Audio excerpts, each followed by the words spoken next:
Hey, Hillary.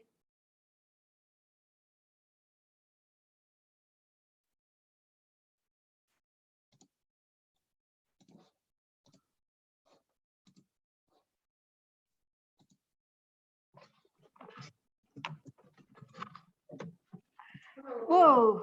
Oh. Too many people are going to come. You scared me.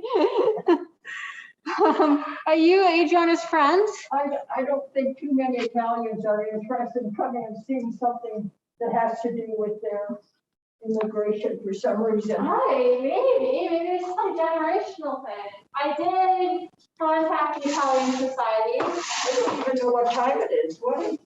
It'll start at 2. It's not 2 o'clock yet, is it? No, it's 1:45. 1:45. But I was telling Adriana it will be recorded on when we're playing it. So even if people can't make it today, the legacy of the talk will clean it up a bit and post it. Hi. Yeah, I email her back and forth. She lives in Edmonton, right? Yeah, and she's here now. And Here I am. Is the sound all right? It is. Yeah, we can hear you. Can you hear us? Sorry? Can you hear us? Yes, I can hear you fine. I'm not very good at I'll crank up the volume. quite a bit of. Here, say something now. Good afternoon. I'm pleased to be here and look forward to delivering this lecture and doing some fun readings. Excellent. All right, it looks like famous last words. Everything's working. Can you talk to her? Yeah, she can hear you. Oh, hi, this is Joe. Hi there. Hi, can she see me?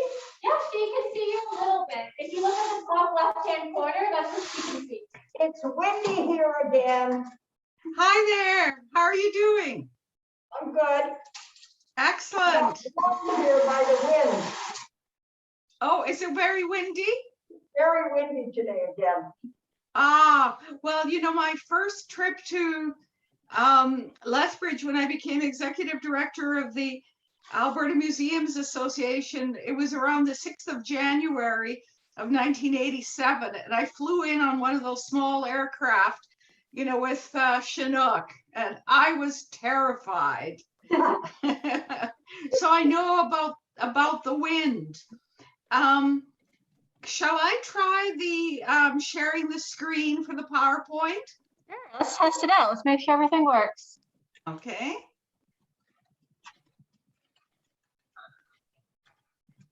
Lucy. No, it's not.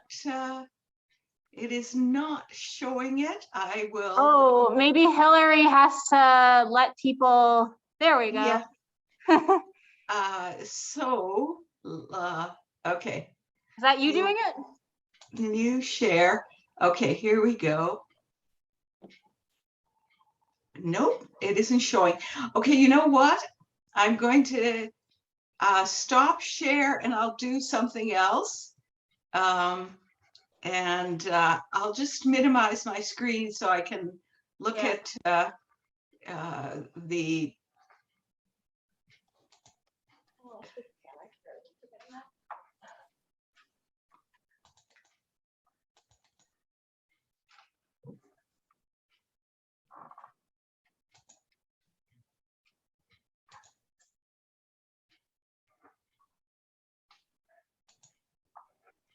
Okay. She can hear us a little bit. When it comes time for the question and answer, I'll come right up. See us? Yep, she can see you. We're just trying to figure out some of the technical things before the talk starts. Is she trying to figure something out? Yeah, computer. That. Okay, that is okay. It's there. Now I'm just going to minimize it and then see if I can share it. So I'll go back to.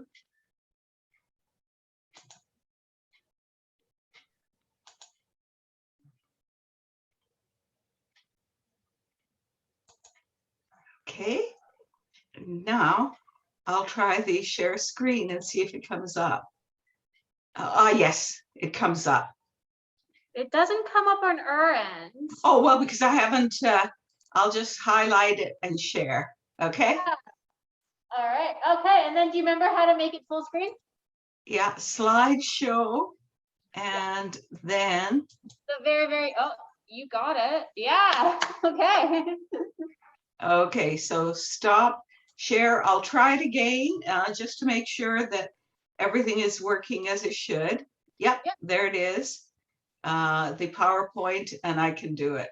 Okay. Good. All right. So we have 10 more minutes, and in my experience, people come in. Can I say something? Yeah, of course, go ahead. I'm wearing my Pellerin t-shirt. Can you see Oh, are you? There, of course, there. I can see it now. my friend from South Carolina sent it. Wonderful. It got made in Bangladesh. It got sent to France, and he ordered it and went to South Carolina, and then it came to Canada. So, gosh, it sounds like an Italian immigrant, you know, at the beginning of the 20th century. So, Carolyn, how many people do we have? Just 3, but no one's pre-booking for anything, so I will give it till. Who knows who's going to show up? I'll give it to 2:05 because Okay. last time we had no one booked, and then everyone came in at 2:02. So. Excellent. But Hillary, who is the little face at the top, she is recording everything so that, again, it'll go online afterwards. So other people can see it. I did contact the organizations you recommended, plus the Genealogy Society. But again, COVID rates were in the middle of a 4th wave, so. Yeah, no, I hear you. But you know, it's good that it is being recorded, because I find that, you know, including the launch for the From Sojourners to Citizens, Alberta's Italian History, I've done about 12 to 15 of these public presentations via Zoom. A lot of them are on the web, and you know, they're being looked at. So I think it's a good idea. Yeah. Oh yeah. This kind of thing is very popular too. I think it's I think unfortunately it's like most popular among the group who's probably most cautious. So it sucks to be. Yeah. Zooms, if I was at home and I would zoom in, I could see that too. So what we'll do is we'll put it on our Facebook page as a video, so you can just click play and you can see her talk on the Yeah. screen. Because I don't know how to do any of that stuff, and that's why I came here. You have But Facebook. apparently, if you have a computer, you can zoom into things and you can see it. Sometimes this event isn't live, so if it was live, Well, I people don't could know, do it. because I But don't yeah. do it. So what will happen in a week or two? It'll be on our Facebook page as a video. Yeah. You can just link it. I'd like to talk to her back and forth. Yeah, I'm glad. That's why I'm glad you She came can in. tell me all about it, but I read her book, so, Oh, you read the newest one. oh yeah. My family's from the Crow's Nest Pass. And they were, Ah, Oh, so it's part of your And they- history. Hello. there's a couple more people coming in. Grab a chair. Oh, yeah. I was just saying, we'll probably start at maybe 2:05. People like to cook. Last minute, Yeah, last my minute. grandfather came in 1900, Okay, and then my dad came in 1921, that's really good. and my mother came in 1929. I say we have our author live right now. She zoomed in a little early because of technical difficulties, so Yeah, I she can think hear Adriana knows you all about my family. pretty well. hello, hello. I hope lots of other families as well. Yes, I know. And we are going to have a Q&A. I think maybe the last 15 minutes, Carolyn, if you can, signal to me so that then I can make sure to stop and do Q's and A's. And I can repeat any questions to you that the computer doesn't pick up. Good, good. Are you from the Italian society here? Me? Yeah. I know my father immigrated here. Oh, okay. So you saw it on Facebook and thought it would be interesting? I saw the paper this morning. Oh, good. I thought maybe it'd be a nice early Christmas present for him. Yeah. He's 92. So what's your father's name? Palladino. Tony. Oh, Balladino. Okay. Are they in your Excellent. book? I am not sure. I'm going to read a bunch of names, in my readings and some experience, but so we'll see. So he came over after the war? Is your father or grandfather? Oh, my dad. Your dad? Yeah. My grandfather came in 1900. Yeah. That's a long time ago. 21 years I ago. feel ancient compared to him. It is interesting seeing when different families come over. I have a great aunt who I never met who researched our family tree.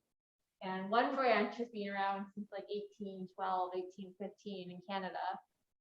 I don't know what they were doing. I think they were just wandering around for a few generations. They just come and go. I can't remember, Adriana, what part of Italy did your family come from? From Calabria. From Calabria as well? Yeah, from Grimaldi near. I couldn't remember what I read, whether it was Calabria or whether it was further up. Yeah, yeah. And the Palladinos were from what part of Italy? Abruzzo Molise. Abruzzo Molise. Oh, yeah, a lot. I mean, we've got a number of people in Edmonton as well and in Calgary. Yeah, I'll give you some stats in terms of the immigration from the different regions of Italy. Yeah, and that province was apparently one, and it got split somehow, Yeah, in the Crow's Nest Pass, there were all kinds of Southerners there too, and even there was always a bit of a kerfuffle between different parts of Italy as well. Yeah, they brought that competition over. Than another part. Yeah. Hey, they all came because they were poor, right? Absolutely. They're all in the same boat. They came for the opportunity that they heard about. Yes, absolutely.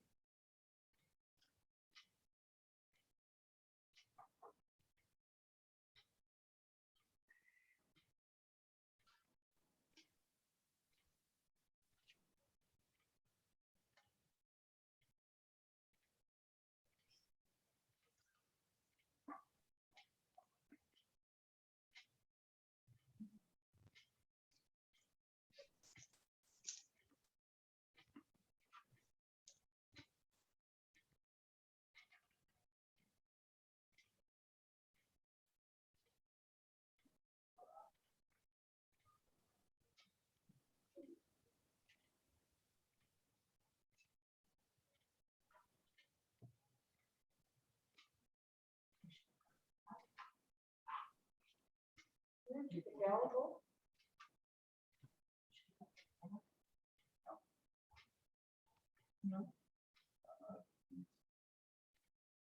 So what's it like in Edmonton today?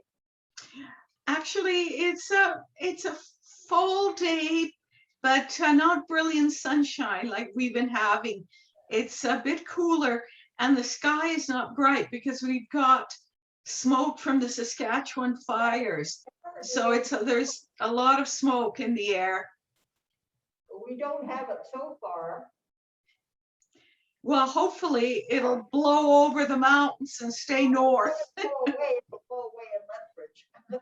Yeah, yeah. 3 more minutes and we'll start. Okay, are we ready? 3 more minutes. Is there more coming?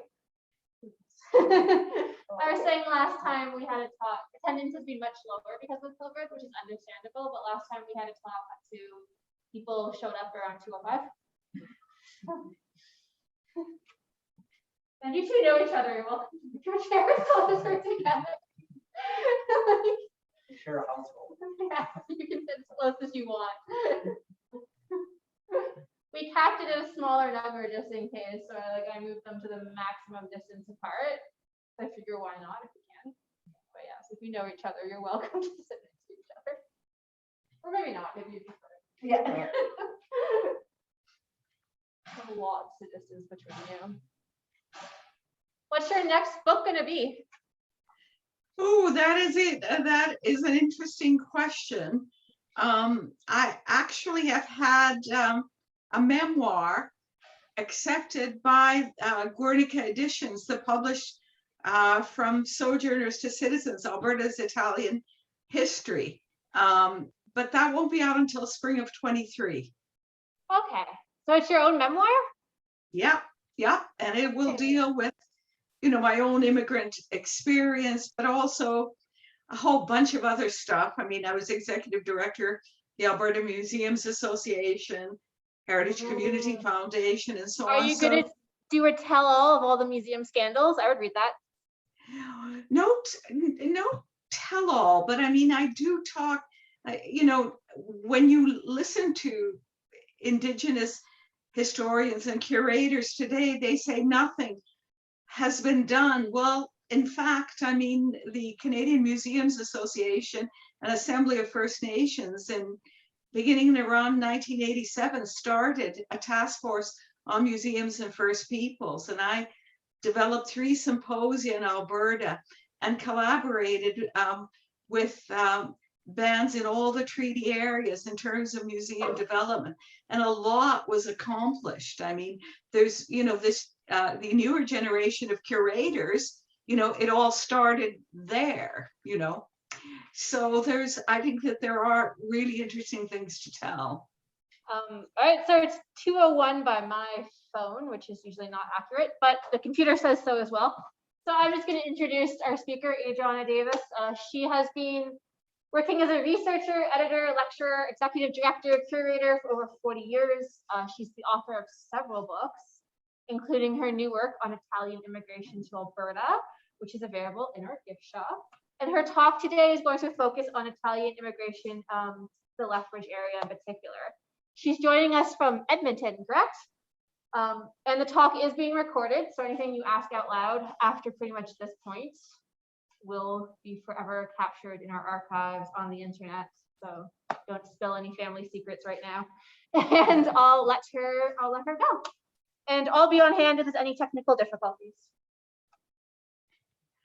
Thanks so much, Carolyn. I'm delighted that the Galt has invited me to do this presentation. You know, my first visit to the Galt Museum, as I mentioned, was in early January of 1987, just after I became executive director of the Alberta Museums Association. They were hosting the conference that fall, and I've had a very close bond. And of course, I mean, as you will hear from my presentation, I used the archives extensively, and I'd like to acknowledge how wonderful your archive is and the invaluable material that I found there with the assistance of Andrew. So I'll begin by saying that you've done a wonderful job. So my intention is basically to do a few minutes, about maybe 5 or 6 minutes, general introduction. Then we'll go into the PowerPoint and I'll show you different images from different sections. And I'll do the readings from the book, focused on that. And in case you haven't seen the book, there it is, From Sojourners to Citizens, Alberta's Italian History. The book has been many, many years in the making. In 1983, I took part in the first oral history project with Edmonton's Italian community. And then around 2015, the Edmonton Heritage Council, for its cultural mapping project, asked me to do the Italian community. And so I went in my basement, all of these boxes of materials going back to 1983. And I thought afterwards, if I drop dead, you know, my sons may take this to the dump. Oh, horror. And, you know, all of this knowledge in these boxes and in my head is going to be lost. And so that's when I determined to write the book. So I'll begin with an edgy statement. Immigration was racist. From the late 19th century to the 1950s, British colonies such as Canada, Australia, and New Zealand, as well as the US government, viewed British and Northern Europeans as the most desirable settlers. Southern and Eastern Europeans, Asians, Southeast Asians, Africans, and other races were considered less desirable. The reasons for selective immigration and the need for assimilation and Canadianization of settlers was made clear by James Shaver Woodsworth, who was the superintendent of the All Peoples Mission in Winnipeg. In his book, Strangers Within Our Gates, Coming Canadians, the book was published in 1909 by the Missionary Society of the Methodist Church of Canada and had a number of editions, so it was a hot commodity. The chapter sequence in Strangers Within Our Gates can be viewed as a ranking of races from most to least desirable. It is as follows: Great Britain, United States, including the Mormons, Scandinavians, including Icelanders, Germans, including the Mennonites, French, Southeastern Europe, including Russians, Doukhobors, Lithuanians, Austria-Hungary, including Bohemians, Slovaks, Ruthenians, Poles, Hungarians, Balkan states, Hebrews, Italians, North and South, Levantine races, including Greeks, Turks, Armenians, Syrians, Persians, Orientals, including Chinese, Japanese, Hindus, and Negro and Indian. You know, so that was the lineup. The tone of the book is fear-mongering. The prefatory section titled Immigration, a World Problem describes a vast and endless army marching from Northern, Eastern, and Southern Europe at the rate of 1.5 million per year towards the civilized world. It is further described as an invading army. Now you think, my God, aren't we a lot smarter today?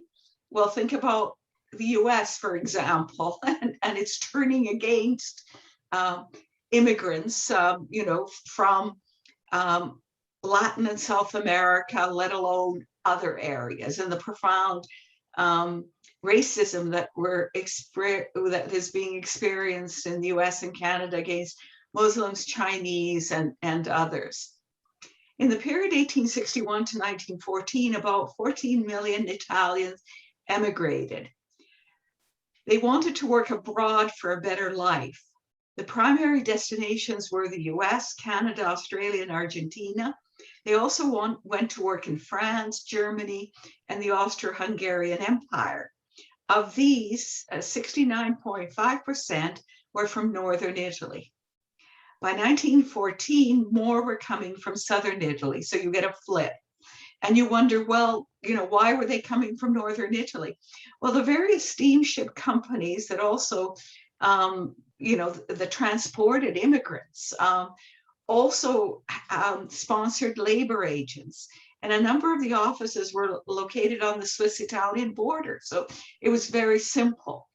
And because Italian land holdings, inheritance didn't go to the first son, it was divided. These mountainous land holdings became more and more minuscule, and they couldn't keep a large family. And you had large children as a kind of insurance. They were there to help you farm and to do other laboring work and to keep the family afloat. So 2/3 of the immigration in the first era was from the north. And they went to Canada, Australia, and Argentina, as I said, as well as other parts of Europe. Very few were allowed in the period 1919 to 1949 because of restrictive immigration practices that allowed in only agricultural workers, mostly through family reunification. And although Italy was not an enemy alien state in the First World War, it was still treated like that because it hedged its bets. Was it going to side with, the Austro-Hungarian Empire and the Germans, or was it going to side with the Allies? Eventually, it sided with the Allies, but this somehow rankled. The majority of the individuals who came over were men, described in their passports as bracciante, and braccia, of course, is arm. So in other words, they were laborers, manual laborers.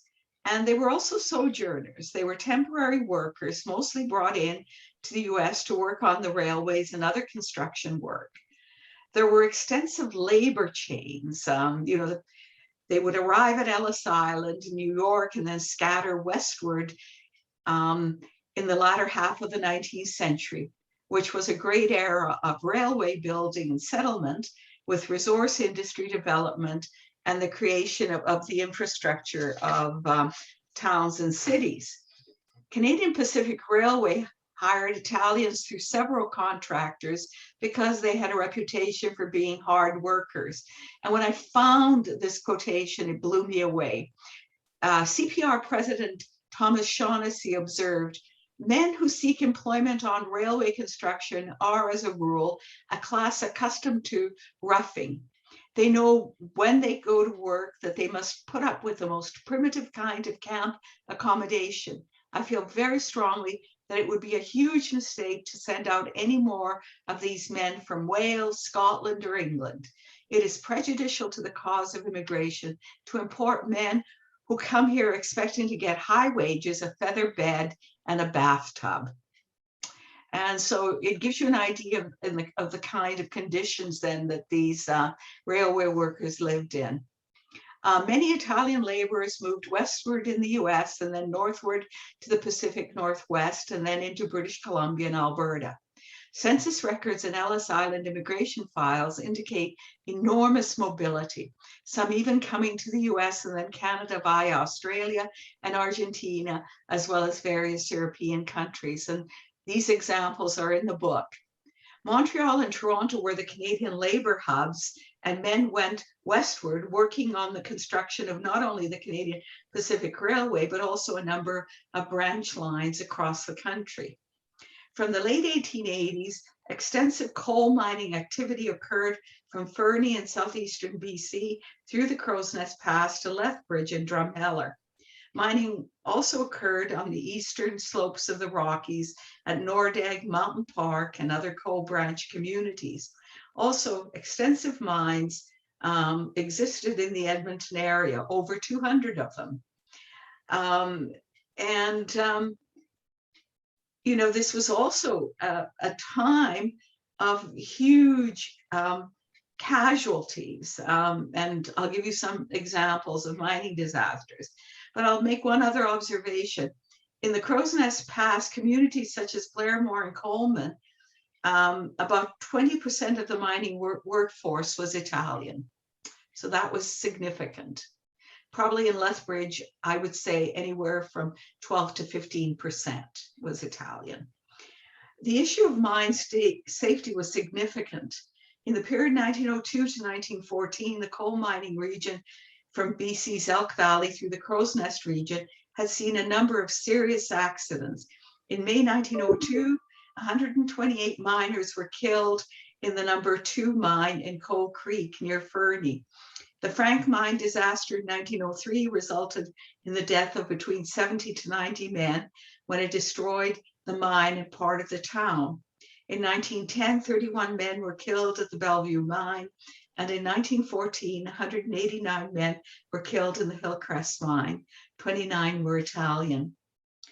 And there were no safety nets to protect injured or ill workers, so they created their own, harkening back to so-called fraternal societies established in Italy beginning in the 1860s.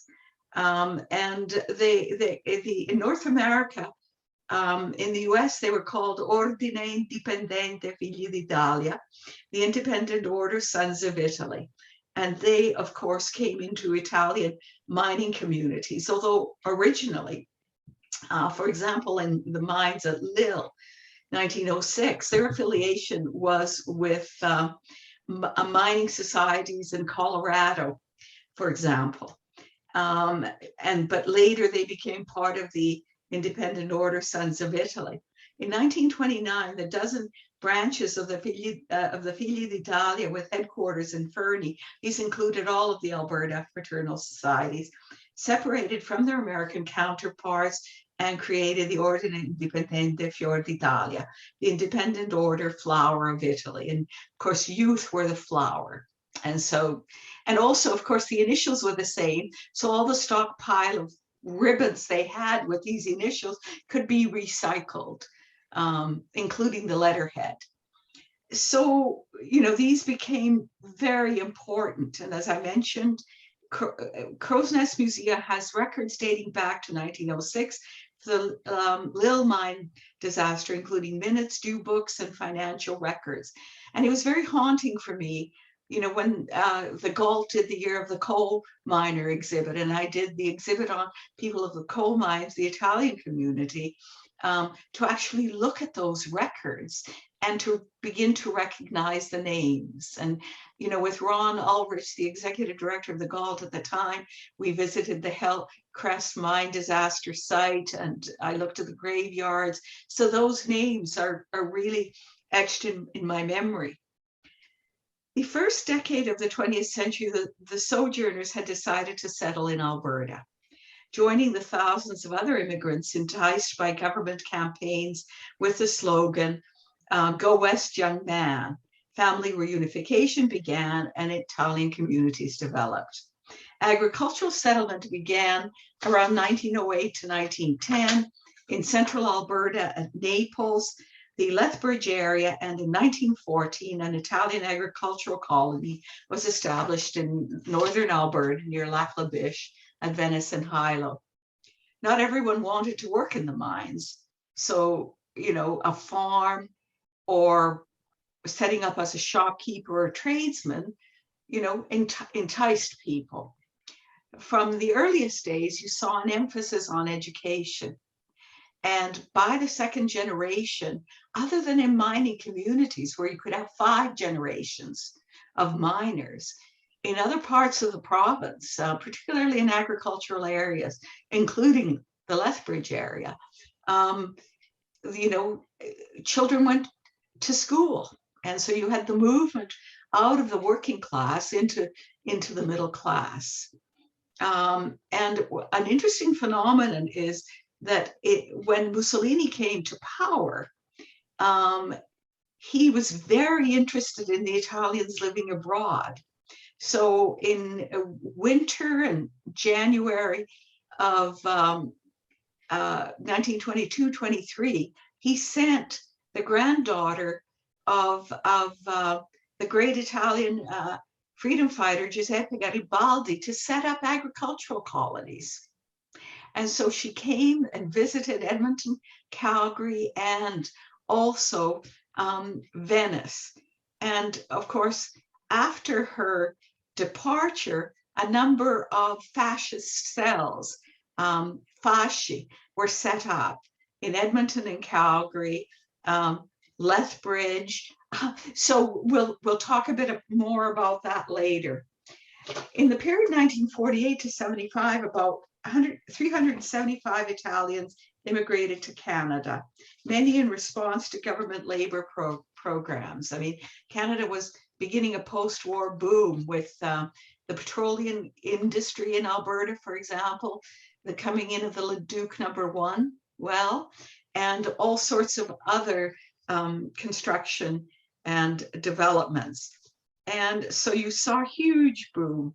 The first surge occurred in 1951 when over 24,000 came, and this became the average until 1967. The peak year was 1968 when nearly 32,000 came to Canada.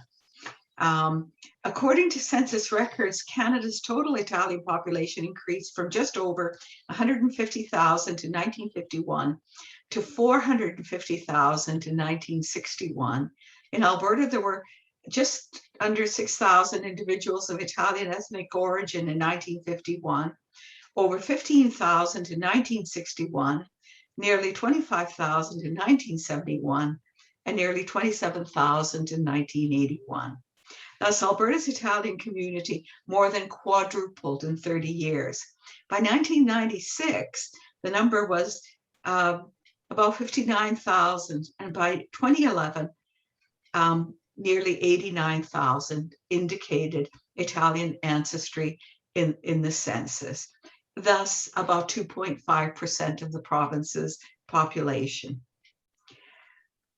You know, thus the very success of Italian immigrants in professionalizing and becoming Canadian has eroded the sense of a distinct Italian community. Because initially, you know, you saw from the 50s onward, establishment of Italian societies, including the Romulus and Remus Club, Italian Society in Lethbridge.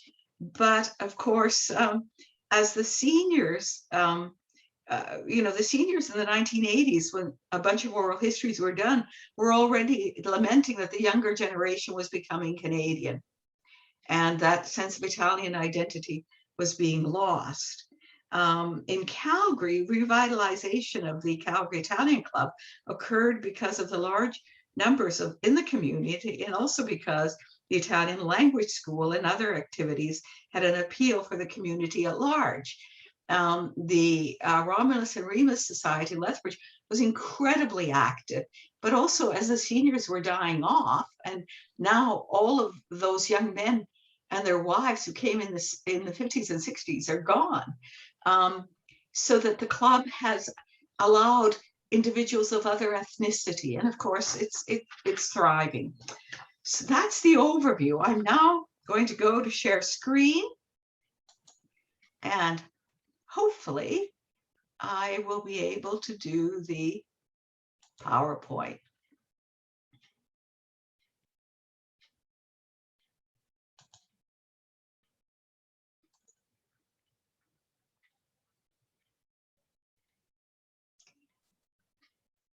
Oops. Now, we've mentioned the era of railway building, and I do deal with that in the book and some of the families who came. But I think I'll start my readings from when coal was king. And of course, you can see that the East Kootenays of BC, through the Crow's Nest Pass and through Lethbridge to Drumheller. I mean, that was a natural area. And the workforce was very mobile, and they moved from one region to the other. And so I'm just going to show you a few. There's the miners at the entrance of the Pacific Coal Company mine in Bankhead around the 1900s. So the mine was a subsidiary of the Canadian Pacific Railway, and of course a number of Italians worked in that mine. And there's a photograph of victims of the Hillcrest mine disaster, June the 19th, 1914. It was the worst coal mining disaster in Canadian history. And you know, that they were buried in mass graves. So you can see all of the activity. There are a number of fascinating photographs. And of course, because of that disaster, a number of Italian families decided to move to Calgary to begin new lives, and, you know, not work in the mines. Now, here's an early Italian family from Lethbridge. Giuseppe, Joe, and Teresa Berlando were sons Aurelio, Roy, and Giulio, in a studio portrait taken in 1906 in Riva on Lake Garda prior to immigration. And of course, they were Northern Italians. Teresa's brother, Beniamino Giste, also immigrated. And Joe arrived in Lethbridge in 1907 and went to work in the mines in the region. So the first reading I'll do is to do with mining history.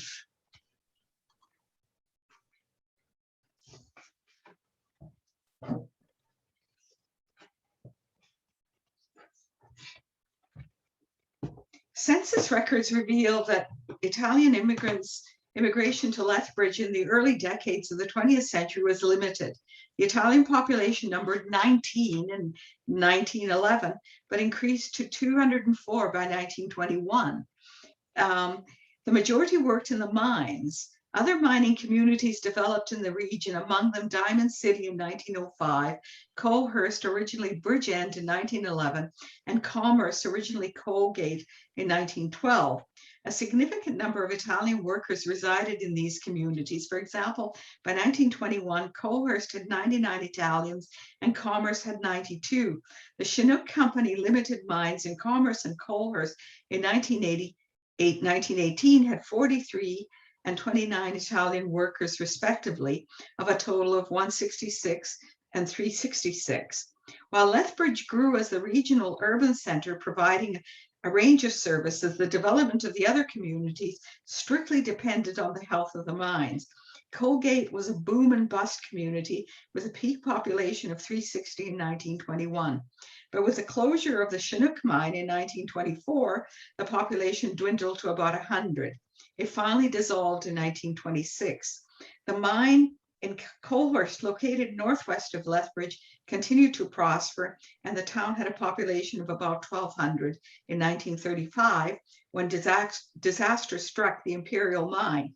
Afterwards, most immigrant miners moved to Lethbridge for work, but the community survived because agriculture was well established. Historian Howard Palmer noted that the 204 Italians in Lethbridge in 1921 were likely mostly single miners who lived on the north side. In fact, many were married and had families. I mean, I've done a lot of searches on ancestry and also census records. And of course, these founding families included the Ermacoras, Simeones, Bacedas, Lizzis, Locatellis, Briverolas, Valerios, Catois, Quistes, and others. And we've seen that the Berlanda family, of course, were related to the Quistes. So you saw these families sponsoring each other's. While there are conventional histories of Lethbridge, there's no community history to provide immigrant stories. However, some Lethbridge mining families are found in our treasured heritage, a history of Colehurst and district, and the history of Diamond City and Commerce, since the men moved from mine to mine in the region. As with other mining communities, many of the Italian families came from northern Italy. Now, I'll read you a little bit about the Colehurst mine disaster, which occurred on December 9th, 1935. Between 4 and 4:30 p.m., while shifts were changing, a methane explosion deep in the mine killed 16 miners. Now, imagine what the stats would have been if the mine was fully functional. And of course, they recovered the 16 bodies in 3 trips underground. The casualties included 3 Italians dead: Angelo Ermagora, father of 10, Albino Simeone, single, and E. Rota, a father of 2, and 1 injured, John Saccardo. And what's fascinating, and of course, those materials are in your archive. Funerals took place on Friday, December 13th. Mayor D.H. Elton of Lethbridge arranged for a special train to bring up to 400 mourners from mining communities from the Crow's Nest Pass to Drumheller. Reflecting the different religious denominations of those killed, there were 3 church services, a 9 a.m. Catholic Mass at the Greek Catholic Church in North Lethbridge, a 10 a.m. Mass at St. Patrick's Roman Catholic Church, and a Protestant service at 3 p.m. A funeral cortege comprising numerous cars brought families and mourners to the Catholic and Protestant ceremonies in the city, and over 5,000 mourners gathered at the cemeteries. So that gives you an idea, of some details of the community. And here is the Hunger March in Calgary, Alberta, 1932. Now, what's interesting is that the photographer is Roy Berlando. And of course, you saw him in that family immigration formal portrait. And he seems to have done photographs. He worked in Drumheller in the mines, in Drumheller, and also in Calgary and Edmonton. And as I've mentioned, Italians were strong union supporters, and the strike in Drumheller lasted the longest of any of the strikes in resulting from the 1919 Winnipeg General Strike. And miners, including a number of Italians in Drumheller, were charged by mounted police. And here's the website that was developed as a result of the People of the Coal's project with the Galt. And so you can search that site and find out additional information. Now, with respect to the agricultural settlement, of course, the government of Canada was holding these fairs not only in Europe, but also, of course, in various parts of the United States. And they were promoting the notion of Alberta as a wheat belt. And of course, the Canadian Pacific Railway Irrigation and Colonization Company also made available farmland, because of course it had a sweetheart deal from the federal government to build the railway. So not only had the railway rights, but also, some town sites and agricultural land.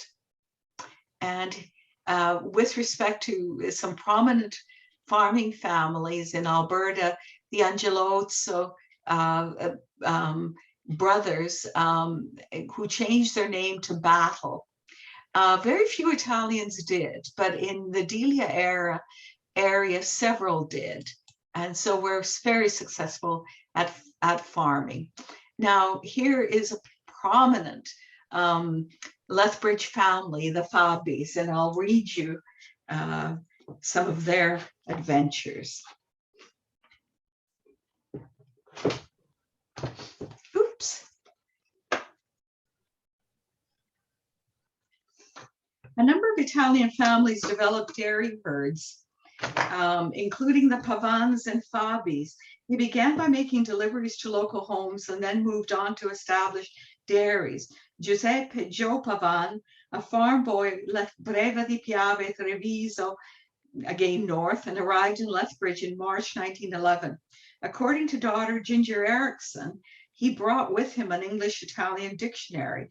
For 5 months, he worked for the city laying mains and wooden sewer pipes, and in 1912 went to work as a fireman in the No. 3 mine.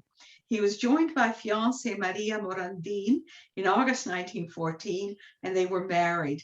While focusing on establishing himself on a solid footing in the new land, he did not forget his family in Italy. In 1912, he sponsored brother Giovanni. In 1914, his brother Antonio, and in 1921, brother Pietro. Joe had a dream of having a farm of his own. The couple saved, and in 1917, they were able to put down a payment of $1,500 on the Cave estate, comprising 32 hectares, located northeast of Hardyville. Ginger knows times were hard and money was scarce. The money from the job at the mine was needed, so Dad continued to work at the mine on 8-hour shifts. It was either 7 a.m. to 3 p.m. or 3 p.m. to 11 p.m. or 11 p.m. to 7 a.m. He also carried on with his farm work between shifts during the day. Dad and Mother moved out to the farm on March the 19th, 1918, with their 3 children, Louis, Marguerite, and Elida. So you can imagine, the wife and children, operated this. And by the early 1930s, he had purchased a delivery truck and had Pavan Dairy painted on the doors. Ginger described the dairy operations as follows. The cows are milked in the morning before we went to school, and again in late afternoon. That day's milk was bottled and some was separated for cream, then put into a cooler for the next morning's early delivery. The milk was cooled and kept cool by the tons of ice that had been harvested in the winter months when the ice was thickest on the lake. So imagine the heavy labor. Now I'll just read you a little bit about the Fabi family. Simeon Fabi and wife Laura left Rome and came to Alberta in 1911, settling on a farm near the CPR line north of Lethbridge. In 1923, they made the decision to leave farming and move to Lethbridge and start a dairy. Purity Dairy was a very basic operation run by the couple, helped by sons Stanley, Eugene, and Romeo. Romeo described it as follows. Our parents cared for the cows.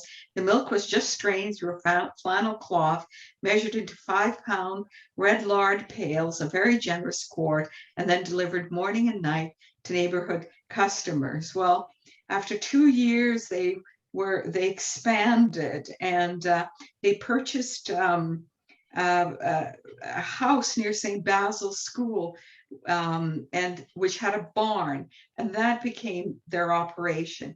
They eventually expanded into the Majestic Cinema, which became their dairy, and eventually expanded deliveries to Medicine Hat and Calgary, to Tabor, Fort McLeod, Drumheller, Red Deer, and southwestern BC. By 1962, they were thinking of premises in Edmonton. And so, of course, they were the last privately owned dairy in Alberta, which was huge. And it eventually was purchased by the Italian company Parmalat, which is intriguing. What goes round comes round. So there you go with them. The Venice settlement, of course, there you go, 1914. There they are at the railway station, heading up. And now this one was sponsored by the Italian government, and consular agent Felice De Angelis, who was a civil engineer, led the settlers. We also had some very interesting ranchers, among them George Bocatera, who was from a minor aristocratic family, and he had fallen in love with the West by reading the novels by American James Fenimore Cooper, and he arrived in Calgary in 1903 and established his own ranch. Now, I mentioned that, of course, a number of them became entrepreneurs, and probably the most notorious one was Fernie businessman Emilio Picariello, who ran the pasta factory there. And also then, of course, with the coming of Prohibition, he purchased the Alberta Hotel in Blairmore from Fritz Sick, which then became the basis of his bootlegging business. But he was a very successful entrepreneur. In terms of Medicine Hat, the Cantellini family became very prominent. And in my book, I discussed that probably bootlegging was the source of the family's wealth. but they ran a number of hotels. There is the Pavon family in front of their store in Colehurst, Alberta.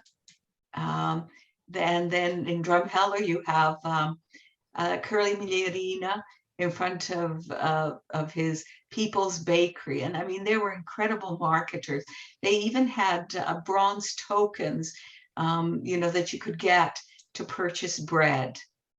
Now, what's intriguing is we return to Lethbridge, and you have the Dorigatti Pfaff construction. Art Dorigatti, who established himself in construction, and Emile Pfaff merged their companies in 1955, to be able to better compete for residential and government contracts. And remember that in the early 50s, it was a post-war boom, so that there were schools and subdivisions and so on being built.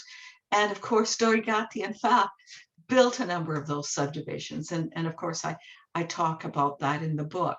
Dorigatti also built St. Basil's Church and also rebuilt St. Patrick's Roman Catholic churches. So he was enormously successful. Then the Marquee Hotel, of course, which, it no longer exists, but from 1962 to 68, the bakery was operated by Roger Sergel. And so there is the postcard of this marvelous building. Now I mentioned there's Italia Garibaldi on the visit to Edmonton, and the media in both Edmonton and Calgary lionized her. And she was at points and look at the headline, Signorina Italia Garibaldi, who is visiting Canada in the interests of the fascist movement in Italy. And look at the other headline, men who overthrew communists in Italy would bring wives and families to Alberta's farms. And Garibaldi extolled the work ethic of Northern Italians and their suitability to farm in Alberta.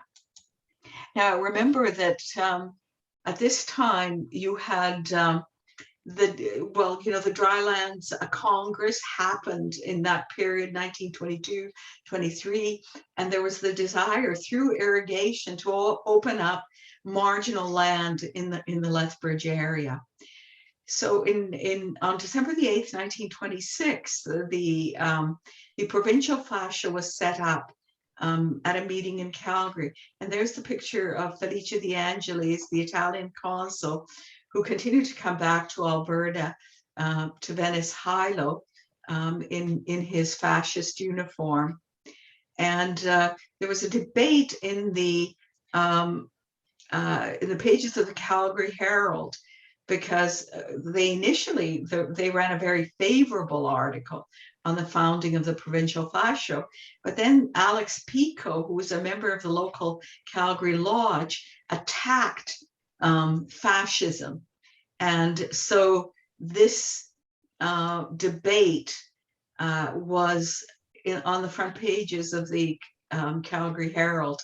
And there is Antonio de Valdengo, who is the consular agent in Calgary and who worked for the railways in the Ripples prisoner of war camp. Actually, I should have changed that. I didn't. I later discovered that it was the Ripples camp, and he was in the camp for 3 years until Italy was defeated in 1943.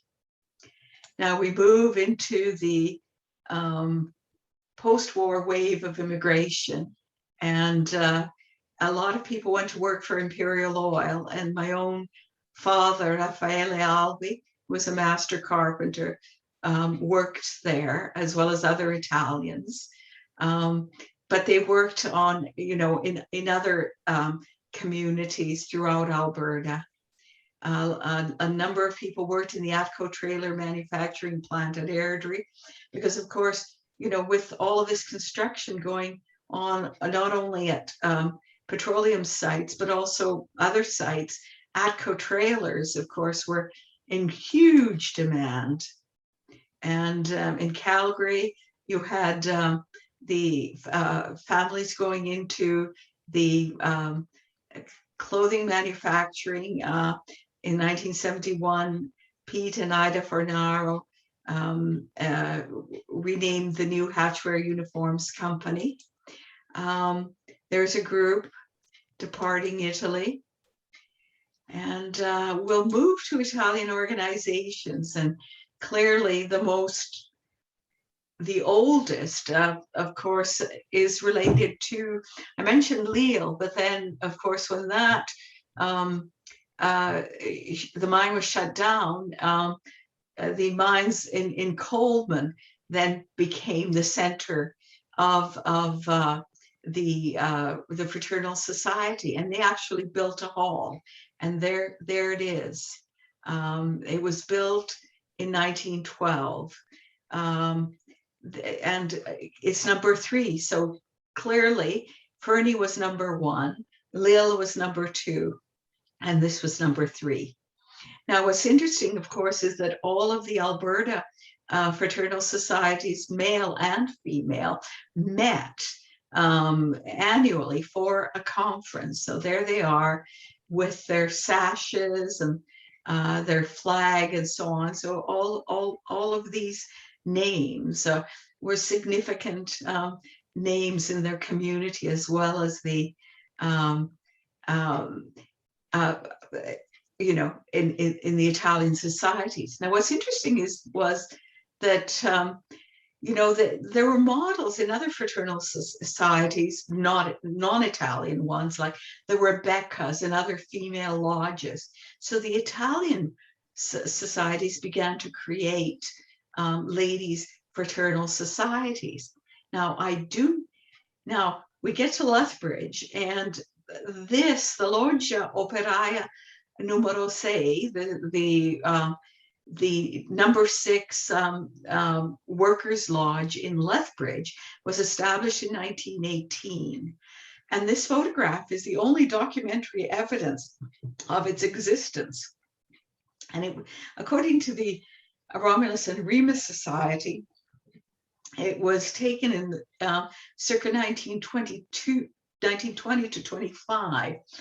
In fact, I would put the date closer, because in doing the research on the internment, the Lethbridge Lodge was a casualty of the battle between fascism and non-fascism. So it discontinued likely after that 1926 establishment of the provincial fascio. And of course, we have the names of all of them, and you still see, you know, Briveroli, Matteotti, all of these people, some of whom, of course, also worked in the mines in Lethbridge. And now I'll close with the Romulus and Remus Lethbridge Italian Club, which has this wonderful, your archives has this wonderful image, circa 1949. Now, this is prior to the later foundation of the society. And you see, you've got Camillo Britaroli, Bichiste, Locatelli families, and we've seen them in the mining records, Baceda, and an unidentified Slav woman. The Italian-Canadian Club, that, you know, also known as the Romulus and Remus Club, was a slightly later creation, and there they are off to Expo 1986, an article from the Lethbridge Herald. Okay, any observations, questions? I got a kick out of that last one where it says Slav woman. Yeah.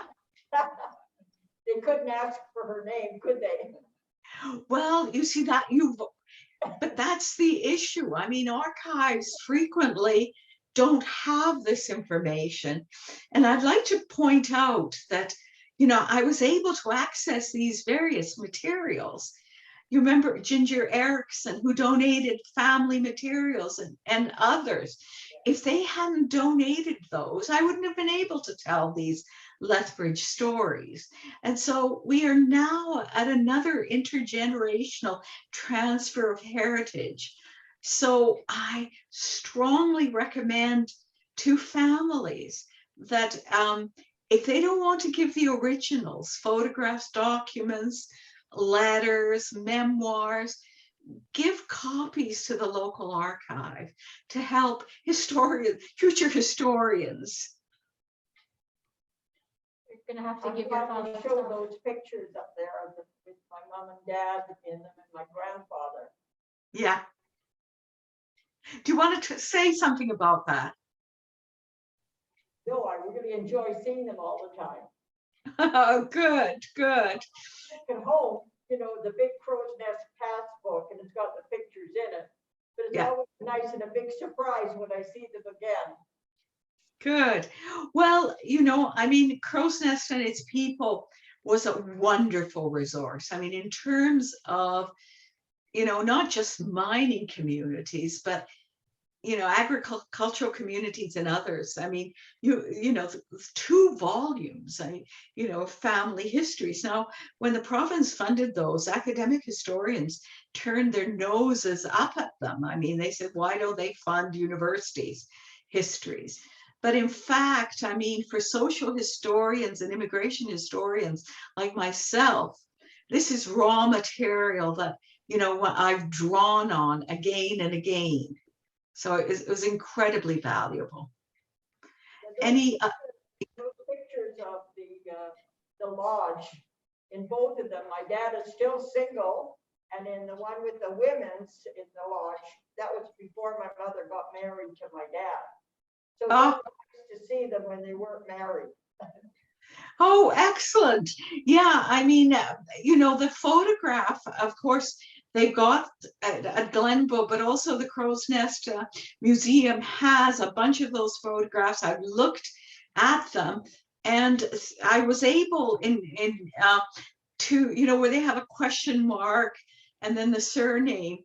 I was able, because of my knowledge of the mining records, I was able to put in names because, of course, I looked at the minute books and also the fee books, you know, there. And any other questions, observations? I have a question for you. I know you knew a lot about Italian history before you went to write the book. Was there anything that surprised you or that was unexpected when you did more research? Well, you know, when you know, the initial research that I did was in '83, you know, for this project, Italians Settled in Edmonton Historical Project. And by then, the historians, and they were basically Ontario and Quebec historians at that point, they were talking about the majority of immigrants coming from the South. And that myth was perpetuated. And I think that I'm really the first one, and some of the oral historians, the oral histories say this, that this huge wave of immigration, 2/3 were from the North until 1914. And so to me, that was staggering. And that it was, and I discovered that because, you know, Italian historians were looking at census records and immigration records. And I found a source on the web. And so I was able then to exploit that, so that then when I went back, because I read, I don't know, about 300 of the oral histories, not the oral histories, the community histories, looking for Italian names, you know, that's, and of course I've listened to all of the oral histories, the provincial archives, you know, we gifted those, as did the Dante Alighieri Society. And then at the Glenbow, the Calgary Italian Club did a series, and also Howard Palmer did People of Southern Alberta. Then I was able to correlate, you know, and you notice where people come from. I put that in every instance. Does that answer your question? Yes, thank you. I have a question, kind of unrelated to your book, but my father immigrated in '49. Yeah. He did exactly what you said. He worked on a farm for a while and then the CPR snagged him up. But anyways, right now he's 92. He lives in a congregated living facility here in Lethbridge. And he's been busy for the last couple of years writing his memoirs. The only problem is they're in Italian. And I wonder if you know anybody or program, I guess. Oh, I can translate it. Yeah? Yeah. Yeah, Carolyn, put us in touch. I mean, it'd be a lengthy. I'd love to see it. I mean, I don't think there's another Italian book for me, but I could do an essay, you know.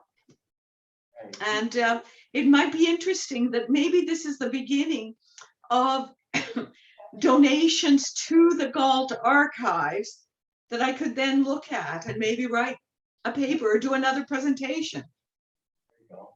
Yeah, he started it, writing it by hand, and I said, Dad, you gotta get a laptop. You gotta get a laptop.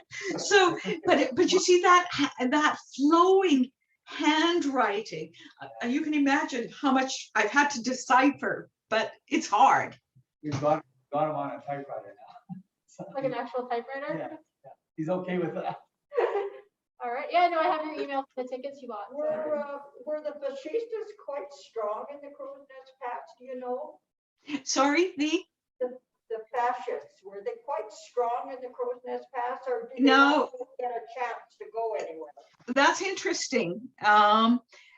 Basically, you know, over about 650 were interned, Italians from across the country.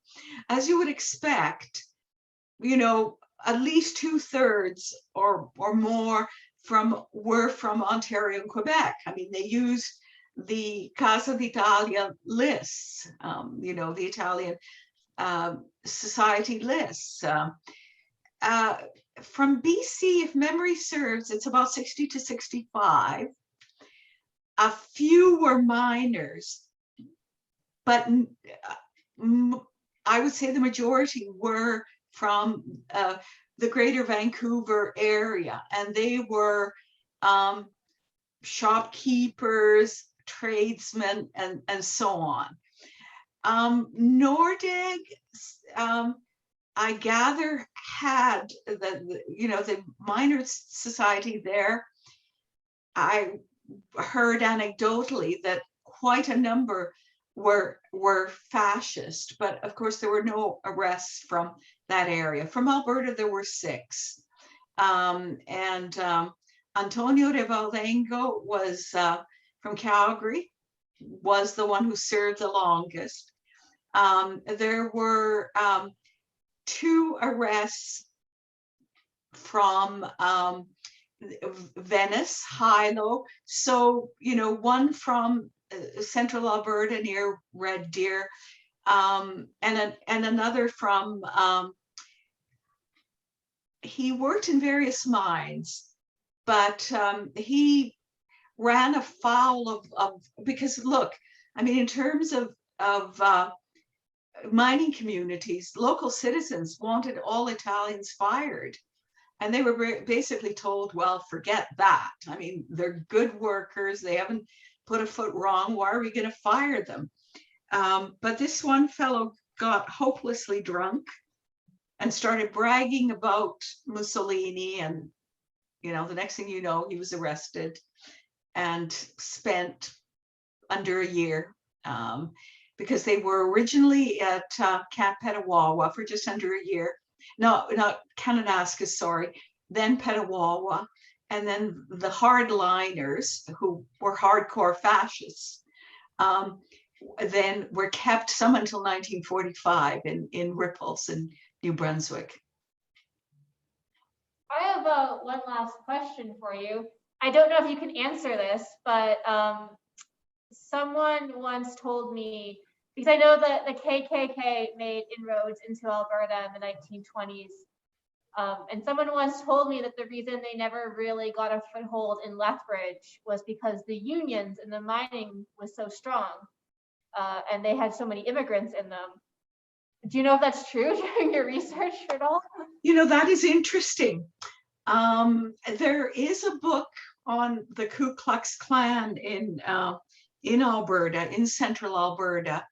The author sadly is deceased. I mean, I knew him really well from the Red Deer area, wonderful local historian. I will get hold of that book and have a look at it. But I think that, I mean, it's an interesting theory, and I think it could very well be true. I mean, as you know, Italians, Ukrainians, Poles, I mean, all of them were very strong. Well, I mean, they were marginalized. They were at the bottom of the pecking order.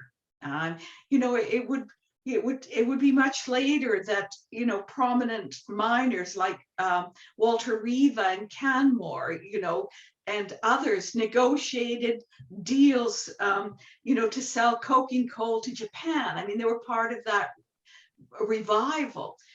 So you've got some prominent Italians like that, but I mean, they were strong unionists, and so and having experienced racism themselves, maybe that's the reason that they wouldn't have been swayed by the Ku Klux Klan as well. I think the Ku Klux Klan didn't like Italians either. I think they also had a very well. That's the other thing. Well, look, you know, though, and what's interesting about Wordsworth is that he wrote that book, but then went on.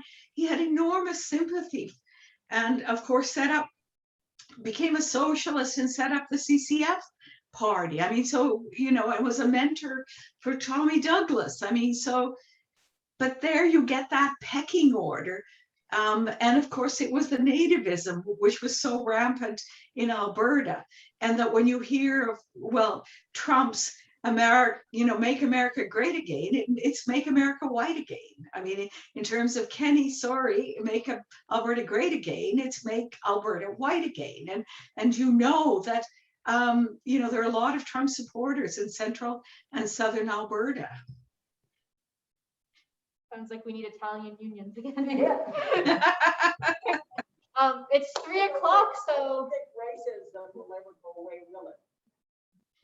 It just goes from one community to another. It does. I mean, 100 years later. Then it was the Italians, and then it's the Afghanistans, or where, you know, the Middle East. Who knows what it's going to be 10 years from now? we have Absolutely. one more question at the back. Always there. I'm just trying to track some. The Michelle Hotel had a bunch of photographs in it. Have you ever, I don't know what happened to them. There was some of my grandfather. I'm trying to track them down. Oh gosh, I'd love to see them. I mean, you know, I mean, that's why I think that, you know, whenever I give these talks, I talk to the seniors and also the younger people that you have to capture and preserve this family history. And that if there isn't a family historian who's a logical, you know, hoarder and will preserve them, give them to your local archive. Do you have any idea where they might have ended up, like a close archive to that hotel? You're not, so you stole the hotel and then you sold it to somebody else. So you know what? Why don't you email me? And again, Carolyn can connect us and give me as much information as you can, and then I'll look into it, okay? Okay. And you know, it's kind of interesting. I just want to do a share. Okay, go ahead. I'm first generation Italian, and others, and I had to learn English, but the Italians are always close, and you know, you always hear the stories. They're storytellers, you know. So my grandfather, when he immigrated, like he was in the Italian army in the cavalry, so he ended up in Saskatchewan farming. There wasn't enough money or jobs, so he ended up in the coal mines in Michelle. And because he knew horses, like he couldn't speak English, but he learned every horse's name. And so he took care of all the horses that used to go into the mines. Yeah.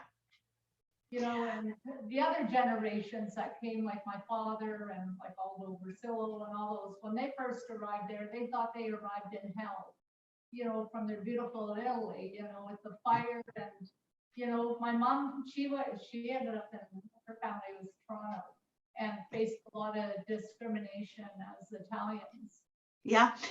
Now, you know what's interesting, that you would think that, you know, with the large Italian community in Fernie, and I mean, you know, they had this very strong society. I mean, that in terms of those, they don't have their fraternal society records. And so at some point, when the fraternal society ceased operations, somebody would have had those. But who knows? And I mean, with Michel Natal, I mean, you know that, and of course, I mean, you know, when my own family, a lot of Calabrese, well, Grimaldese lived in Michel Natal. And so I remember around 1956 that we drove to Vancouver to visit my uncle, and we stopped off there. And of course, you know, I had never seen this blackened landscape, mountains and black dirt and so on. You know, they were working in the mines at that point. So who knows where these things ended up? But inquiries can be made, and, you know, we might be lucky. Is the Italian community quite vibrant in Edmonton? Well, it is interesting. COVID, of course, has put a halt to all activities. And of course, I mean, there's a funeral every week. I mean, there has been before COVID. So it's difficult to say what will emerge. There's a large, like, for Grimaldese in Vancouver that get together. Well, in Vancouver, of course, I mean, they've got the you know, the Italian Cultural Center, and of course the Italian Consul is based there, so that with those activities, it is vibrant. When Alberta lost its consul based in Edmonton in 2009, I believe, that affected the Italian community. All right, we're at 3:05 now. So thank you so much for joining us. I'll get you in touch with those email addresses. Thank you. Bye. Bye. Bye. Buona giornata. Ciao, arrivederci.